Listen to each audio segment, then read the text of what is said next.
and I'd like to welcome Tanya Elder and Madelaine VanDerHeyden, and they're going to deliver a paper called A Question of Individual or Collective Yoga, Embodying Fraternity in the Auroville Experiment.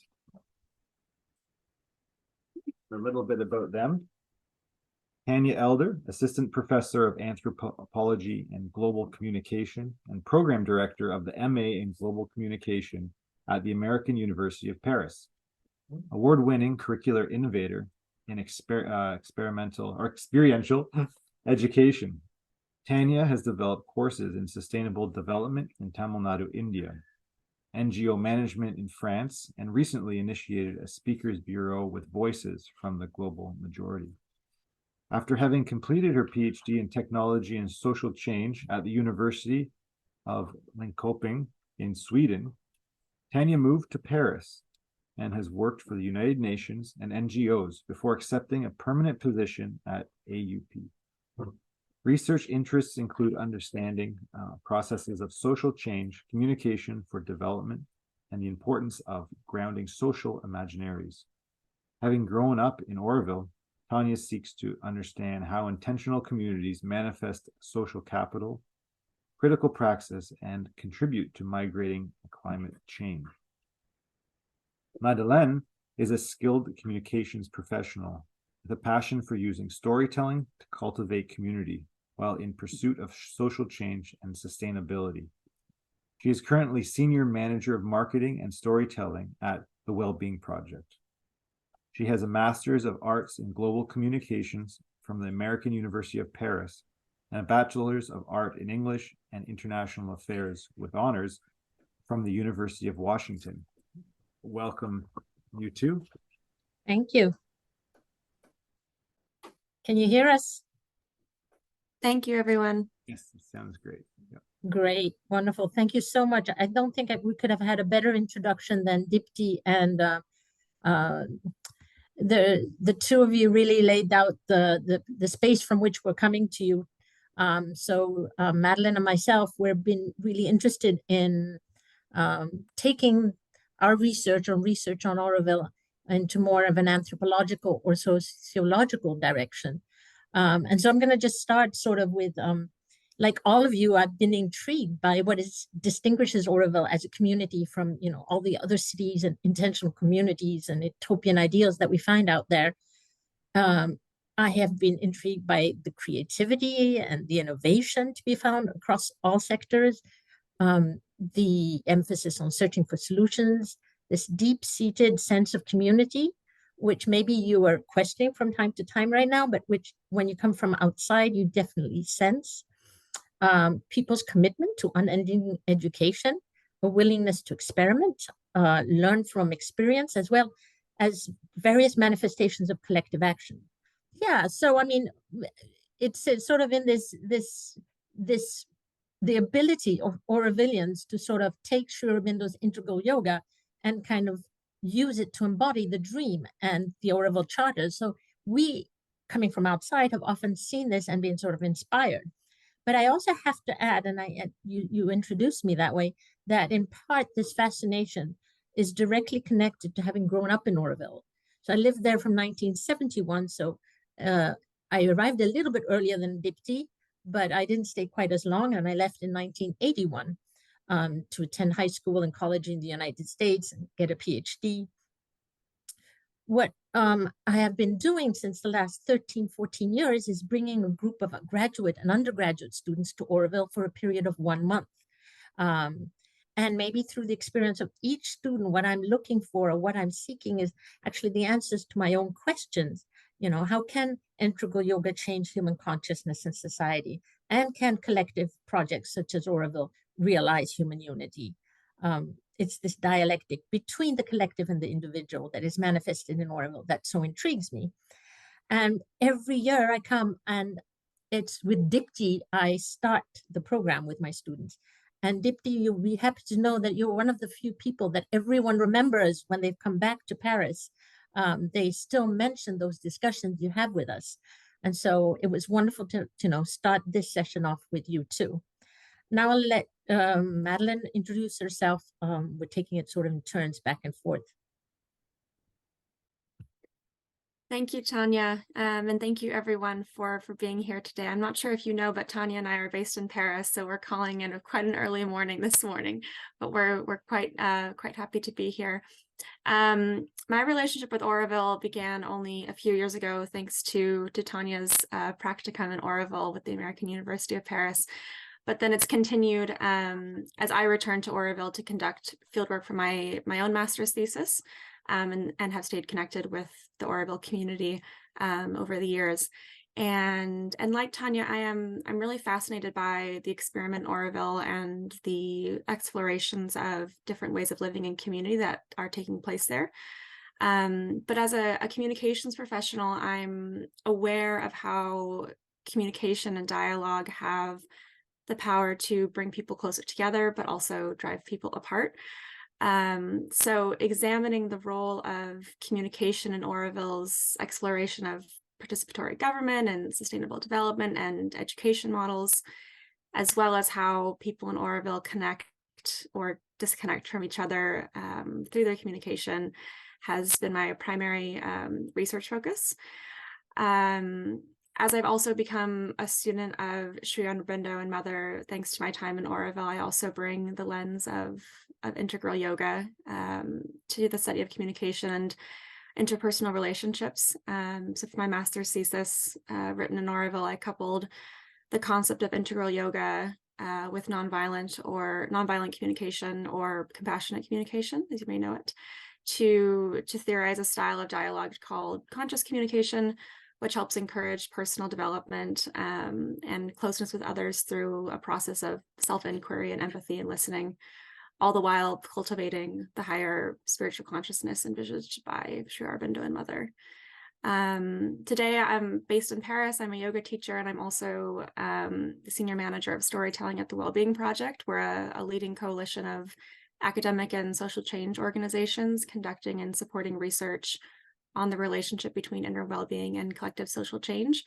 So it's very interesting to have that side of my professional life, exploring social change from many different perspectives, but also knowing the philosophy of Sri Aurobindo and Mother and combining it in that sense as well. So it's a very interesting intersection of work.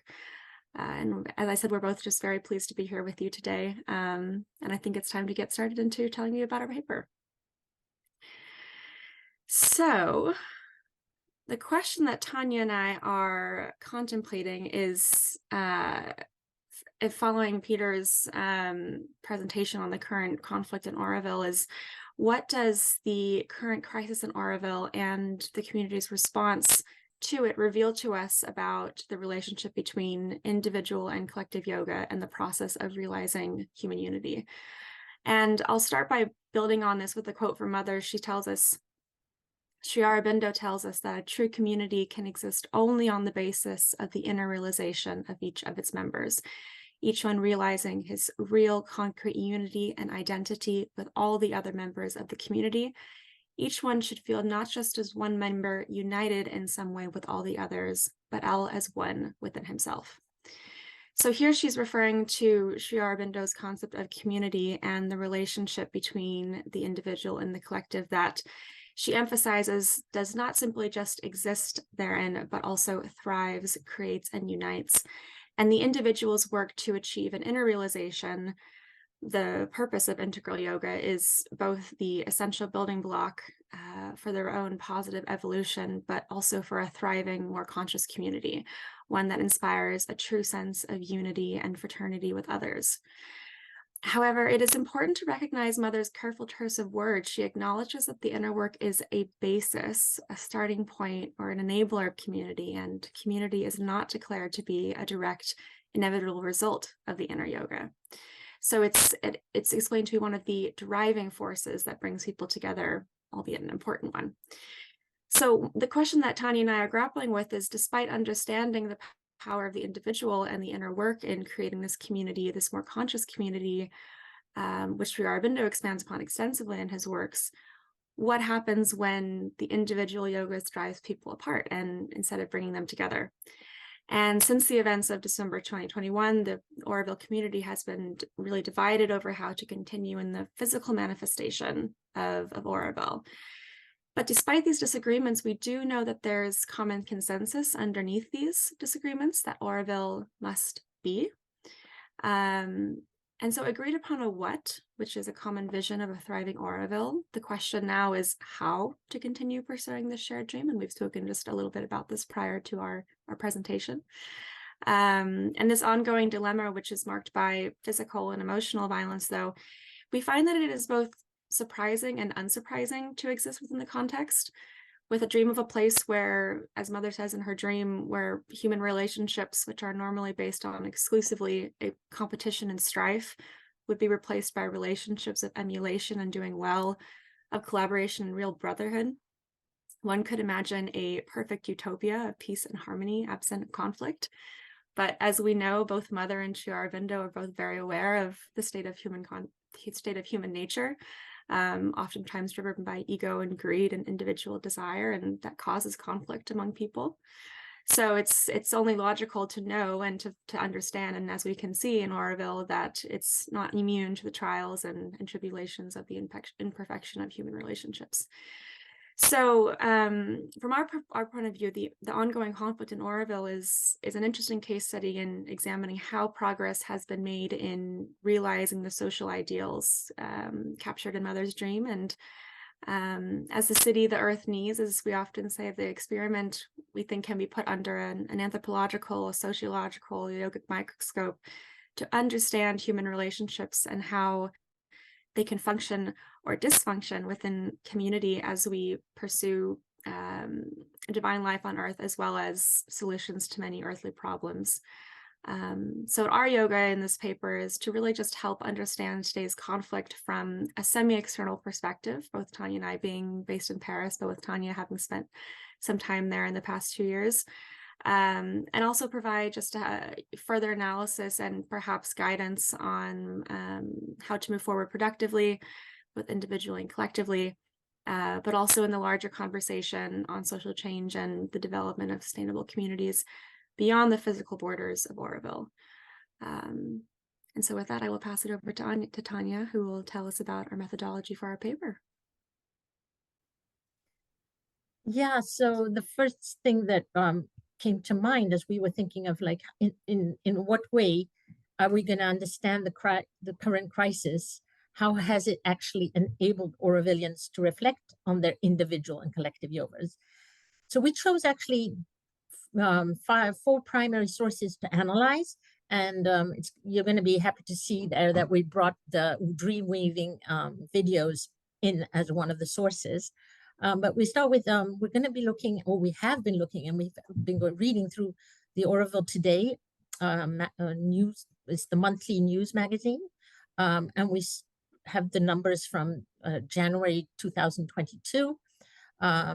We're also using in our analysis the 27 letters that were written and sent to Mr. R.N. Ravi, the chairman of the governing board, after his speech that he made in Auroville in November 22. Concerning the conflict. Those letters are extremely personal and extremely well thought through. We are going to also use several other sources like Our Voice, which only has 3 numbers right now that's come out. And then, of course, all of these recordings that Peter mentioned. So there are many recordings of the dream weaving process. They're sometimes 3 hours long, 2 hours long. And there's the documentary, and there's also one of the session now in July 2023. So this is the material that we have decided to analyze, to understand, and to try and sort of map the responses of Auroville at the sort of individual and collective level to this, how they're experiencing it as part of their yoga. A choice to restrict it to these documents, mainly written documents, and actually I had to add, we're going to have individual interviews as part of that process, is to understand that writing a letter or publishing an article or giving a presentation requires some form of deeper reflection on what's going on and some form of self-inquiry, and we believe that we have chosen the media we've chosen actually allows words to be carefully selected and that they reflect some sort of deeper truth, and that the sentences that they write are constructed thoughtfully in order to capture their own reality and their own journey. So we're sort of seeing this as testimonies, as ways in which we can maybe understand some of the processes going on. So next slide is going to be about theoretically how we're framing it. Did you want to say something first? Sure. Of course, going into this, one of the main theoretical perspectives we're approaching this paper with is from Sri Aurobindo and Mother and taking integral yoga. And so we're taking a really deep dive into this, what they both envision in terms of how to reach, I can't remember who said it before, but this kind of critical mass, building onto the transformation of consciousness across humankind. And starting with Auroville as one of the places where you have this accelerated evolution. And there's so much beautiful writings, especially from Sri Aurobindo, about the essential role of the development of the individual in the transformation of the collective. So just really engaging with what they've both written about what that looks like, and what it could look like, and what it means and how it functions in that process. Is one of the primary ways we're approaching the topic. But as well, we also want to engage with external theorists and practitioners and researchers to not only bring in other perspectives, but also connect integral yoga and connect integral yoga to additional forms of thinking to really cement its relevancy and value and universal applicability to different situations. So it's a really interesting blend of different points of view, and I'll let Tanya share more about those other ones. We won't have very much time to go through all of them, but I'm just going to sort of refer back to Paolo Freire and his incredible work on conscienciação, or dialogue, and the importance of dialogue and fraternity. Conscientization, as it's also known in English, is really a central concept to his pedagogy, which becomes this process of becoming critically conscious of your own social context and a questioning of the prevailing norms and power structures that are impacting one's life, and working towards social change. And it, in a certain way, for us, represents a form of individual yoga through which the individual gains insight into their own conditioning, their own consciousness, their experience. And it's really interesting that this conscientization takes place or begins with dialogue, and that it's linked to another concept that's really important in his writing, which is praxis, or action and reflection. So that he writes, human beings are not built in silence, but in word, in work, in action reflection. So we see this, and that's what I see in Auroville a lot. So it's sort of like bringing that lens to what is going on in Auroville. And his concept of dialogue, he writes, only dialogue, which requires critical thinking, is also capable of generating critical thinking. Without dialogue, there's no communication. And without communication, there can be no true education or transformation. So as we will sort of explore in the next section, the dialogical method that he proposes are amplified and actually expressed in Auroville. And this we see through some of the things you've already heard, but the citizens' assemblies, dream catching, dream weaving, and many other programs that have emerged in the last 2 years that I think is sort of capture what Freire has tried to share with us. We also think it's really interesting to look at the work of Rebecca Solnit, who in her book, A Paradise Built in Hell, she kind of highlights the resilience and community building that can occur in the face of disasters. So her central thesis is that disasters reveal the human ability to imagine and spontaneously create communities that fulfill our desire for connection, participation, altruism, and purposefulness. She also writes, like in the introduction of a more recent book by Marina Citrin, and that came out in 2020, called Pandemic Solidarity, which is an exploration of these forms of collective solidarity that were expressed during the pandemic. That for her, what was remarkable is that people not only took care of each other, but for her, there were two other elements that came forth. One was that they know how to self-organize, and that horizontal democratic means are what work over and over and in place after place. The other thing she realizes as she studies this is that there's a joy that seems to come out in the worst of circumstances. And it's a joy that's linked to the agency to act and the communion of acting together. And so what we will be sort of seeing is that this is actually expressed in Auroville. We've seen it in those examples that we've been talking about, this dream weaving, this dream catching, these self-education are all expressions of that. The final concept that we will be working, or that we worked on in our paper, is Robert Putnam's concept of social capital. And I think this was brought home to me when I used to listen to Deepti talk about fraternity and the idea, you know, how Auroville is built on the concept of fraternity. And so Putnam's concept of social capital is an important one, since it brings in, you know, the idea that you need trust and cohesion, and that it's built up by a society, and that unfortunately there are many societies where this has been corroded, especially in America. And he actually writes a second book, which is called Better Together, where he tries to sort of explore, well, you know, if it's being corroded, are there any examples in America of initiatives and, you know, where social capital is being reintroduced into the fabric of a society?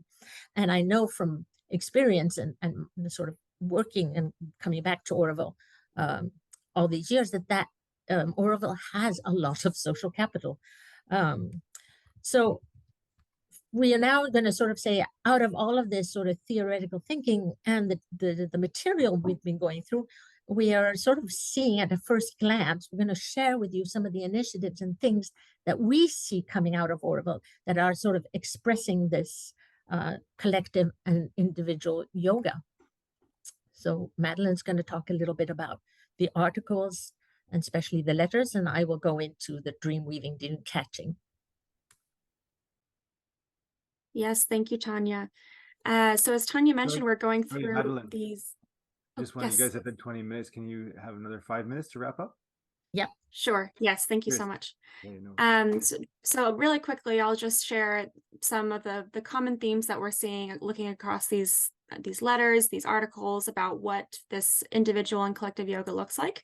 And the three most common in our paper, we will systematically go through and codify these different themes. But the most common things we're seeing at first glance are, first, that this yoga is deeply personal, it is dynamic, it is ongoing.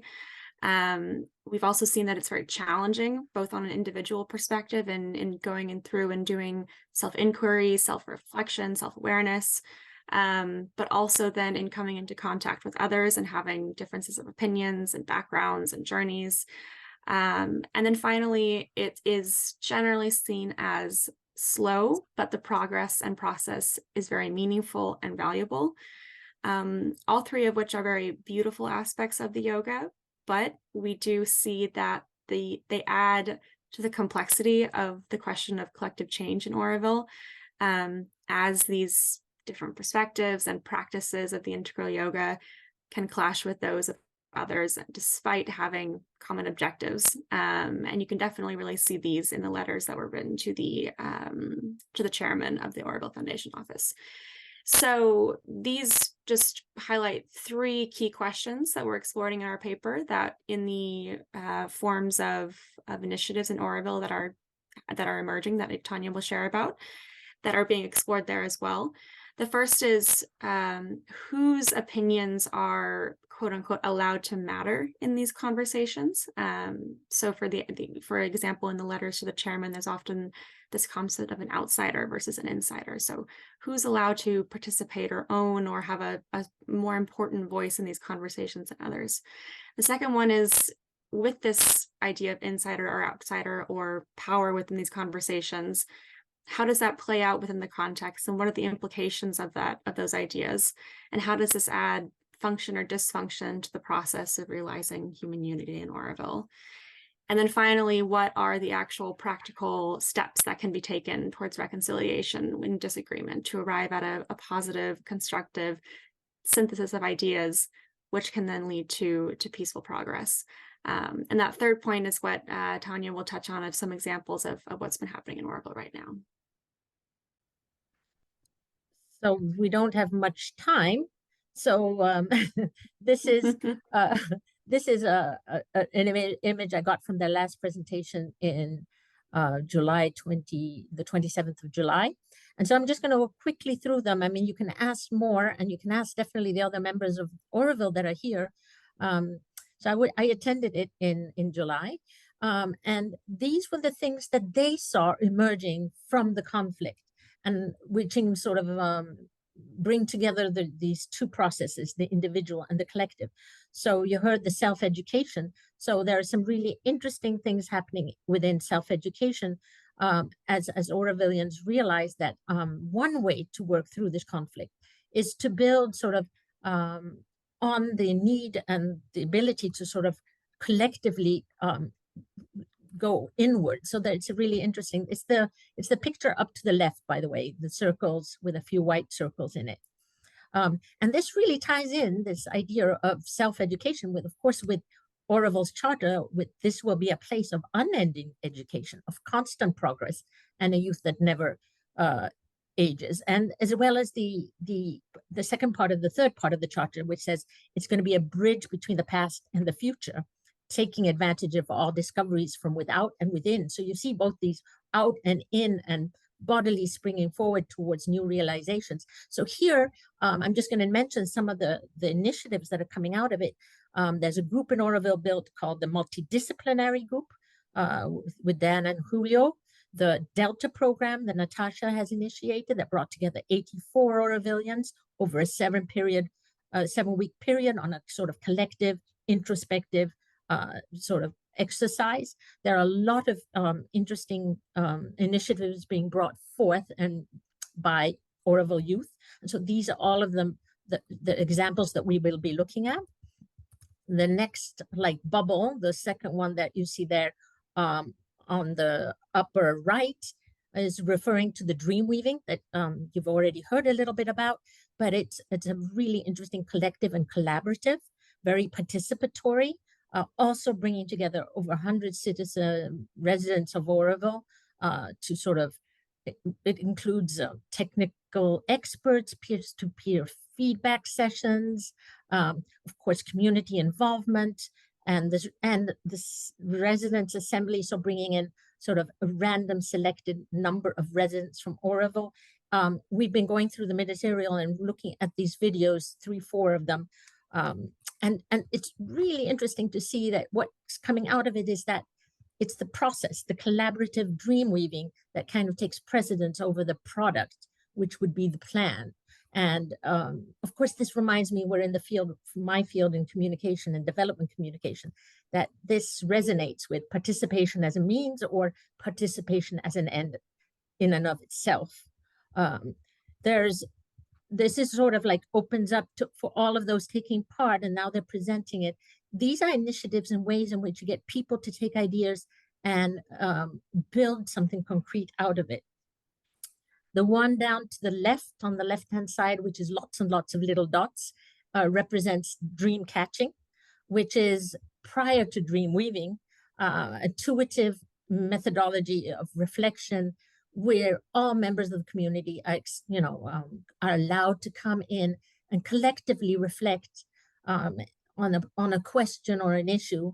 It's really there to sort of identify the blocks that exist within the community, and maybe even to understand the visions that the community can collaborate around. And once one has a successful group dream catching process, you can then turn it over to the dream weavers, who will then, in a community way, according to their structure, create something. So you were asking what's happening with this. There's actually some things happening, which I thought really interesting. Finally, there's the Citizens Assembly, which are those big, on the right-hand side. I really don't know if it's right or left on your screen, but it's those three big. And the Residence Assembly is something rather innovative and interesting, based on sort of a form of reflective democracy. And we've been looking again through the videos to see how people engage with this question. It's been used, of course, in Ireland, in France. There are many countries around the world that are experimenting and trying to incorporate citizens' assembly as a decision-making mechanism. And here in Auroville, they've successfully used it on several occasions and are sort of running with it now and trying to incorporate it into the way in which some different forms of governance or some sort of representative bodies could maybe potentially be constructed. And so there's a group there that are working on taking the idea of citizens' assembly, setting up a representative body. There are several other slides, or this initiative is an initiative that's leading to some form of reflection on governance. But what we want to emphasize here, or what we see unfolding in Auroville, is really a truly unique collective and individual response to a conflict. And our research is an attempt to sort of map out these collective and individual initiatives that have emerged and to frame them within the larger discussion of social capital, resilience, participatory methods of governance, but also, above all, to discover how Auroville is using this event, this disruptive event, to consciously actually embody Sri Aurobindo's yoga. We really do see that as we're going through the material we're analyzing. So thank you for listening, and we're welcome to questions. Thank you very much, Madelaine and Tanya. I'll once again encourage our attendees to write in a question. I don't have one right now. Could you, yeah, there we go. Could you maybe stop sharing your screen so we can all see each other in a larger version? There we go, perfect. Yes. And anybody in our panel here would like to engage a question or a comment? Well, I'll just kind of chime in. I appreciate the presentation very much. I'd actually like to see the paper. I appreciate all the theorists that you listed. And again, maybe to give Anshu and Deepti another pass at things, just kind of all those kind of for dream self-education in terms of their impact on Auroville, to realize human unity and bring together a community. How is that?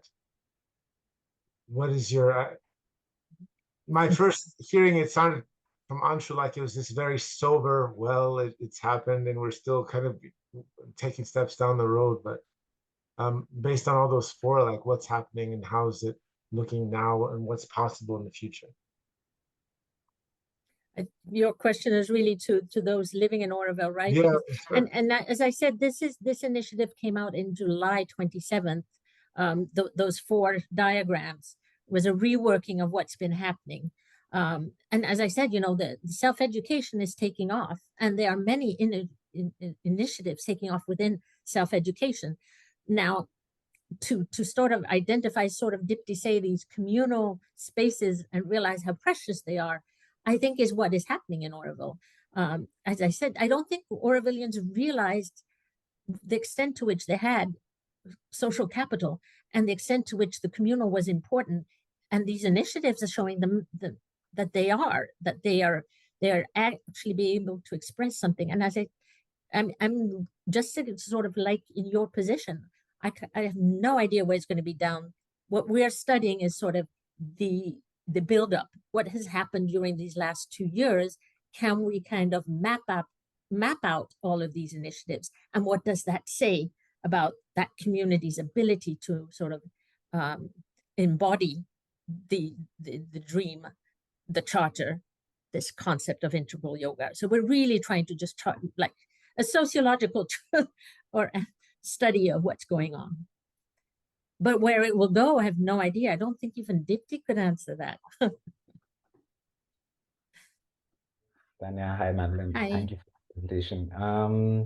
I'm just wondering, well, to just comment on Peter, I think, yeah, I don't think we know, any of us know where this is going.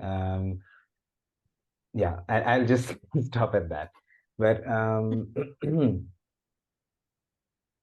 but specifically about the presentation, I'm just curious. I think one of the things that we're struggling, and even in relation to dream weaving, dream catching, and this process, is somehow no matter what process is coming out, and there are several, and different people, like you mentioned already, some, I think there is a sense that still we are not able to somehow bridge. So while we have this polarization, and within those, let's say, sides, if there are sides, I don't think there are two, there are many, but within those small communities, there are processes of learning. I think the challenge which remains for us to be, for us to think about is how to start creating processes where these different communities can come together, where these different learning communities can come together. So my question is, in your research, did you find any material of people who are supposedly on the other side and had interviews or letters or discussions, so that view is represented somehow? Very good point. We've been talking about exactly that point, because as you can tell, and I've had these discussions with David Nightingale, sort of like, I didn't see the other side at any of these dream weaving after a certain point. In the initial ones, you even saw the secretary there, right? And you saw, but that stopped, and I was a bit concerned of what has happened to them. And he said, well, they are maybe following them online.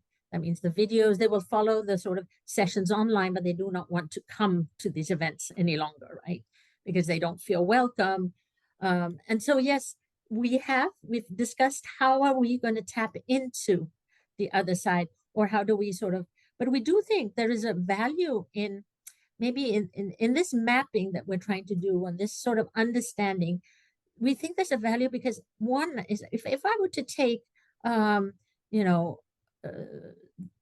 Robert Putnam's social capital and the examples he brings from the United States, they don't measure up to the examples of what you've been doing in Auroville. I mean, yours examples are so much more innovative. And so it's sort of like, I want to give you make you aware of what incredible things you are doing, so that you have trust in the process.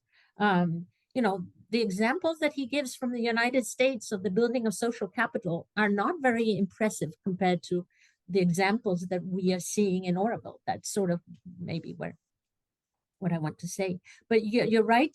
We are going to make an effort to tap into initiatives that have happened on the other side. But what we're also interested in is that we don't see like an invitation to a yoga session or to a meditation as anything transformative, as transformative action. We're really looking for initiatives that are transformative in action, that are sort of more, so I know from the other side, there have been, let's meditate together. That for me does not count. Let's attend, a meeting. That does not count. We're looking for something more profound. And Anantagiri has a quick question. We're running a little late, so. Thank you, Tanya. Thank you, Madeleine. Tanya, your continuous reference to Putnam, social capital, but that frame may be fundamentally problematic, because the very language of social capital is an extension of the discourse of capital to the social sphere. And it is a very problematic language, and its uncritical use refers to the limits of Eurocentric paradigms, in understanding varieties of efforts in the world, which you yourself are saying, that what Auroville has done is much more than the instances of American situation, which calls for a radical different frame, going beyond just the logic of extension of capital. And my second related query, same thing vis-a-vis Paolo Freire, his pedagogy of oppressed everything, very interesting, but the way it has been used in a particular way, there is a deep spiritual dimension in Freire's pedagogy of oppressed, and that needs to be elaborated so that it becomes a helpful companion in the dialogical process that needs to be instituted in Auroville. Thank you. Both questions are very pertinent. And of course, that's part of what our paper is about, the spiritual side of Paolo Freire and his deep understanding of humility and love and compassion. You know, they're all part of his equation of understanding transformation. And so, yes, it's true. I have come across Paolo Freire's work much more in sort of pedagogy of the oppressed and as a tool to work with communities. But it has this other dimension, and that's what we want to bring in this paper. But the question regarding social capital, yes, it is. You know, you're right to say he calls it capital, right? But it's basically what he's talking about is networks, relationships, norms that facilitate cooperation and mutual assistance. And so he's not really like, it's not that capitalistic, although you're right, he does say the fact that you have more social capital can enhance your possibility of getting a job, right? If I have a lot of social capital, a lot of connections and networks, I can use them to get a job. So you're right in sort of pointing out that aspect. But he does bring up two concepts. One is bridging and bonding capital. And I think they could be very interesting in understanding what's happening in Auroville. The one that bridges, which is within the community, the one that bonds, which is across different communities. And since we're talking about a conflict here, we might be wanting to look at a little bit of what bonding capital actually looks like compared to bridging. Bridging is what both groups are doing in their own little groups. The bonding one, which would be the bridging one, I'm sorry, the bonding one is internal. The bridging one is between groups. So those are some of the concepts we'd be working with, bridging and bonding, and not so much having social capital in order to get a job or to, but maybe social capital is also a useful term when we're looking at resilience. And I think we could use it in that term. How has Auroville, and for the last 2 years, been able to be so resilient in the face of what they've been facing? And that part of it would be that they have actually a very strong social capital that allows that form of integration. Madelaine, do you want to add anything? Honestly, no, I think that was so beautifully put. I think, but I want to go back to just very briefly, because I know we're over time, but I think what comes across most clearly in our work is the emphasis on the process versus in the product. What is emerging and what is being learned in the process, and what can be replicated in the process, potentially now, potentially later as things continue. But what is the ways in which we are working, and what does that mean versus what is coming out of it is what's really meaningful and valuable for us in this time.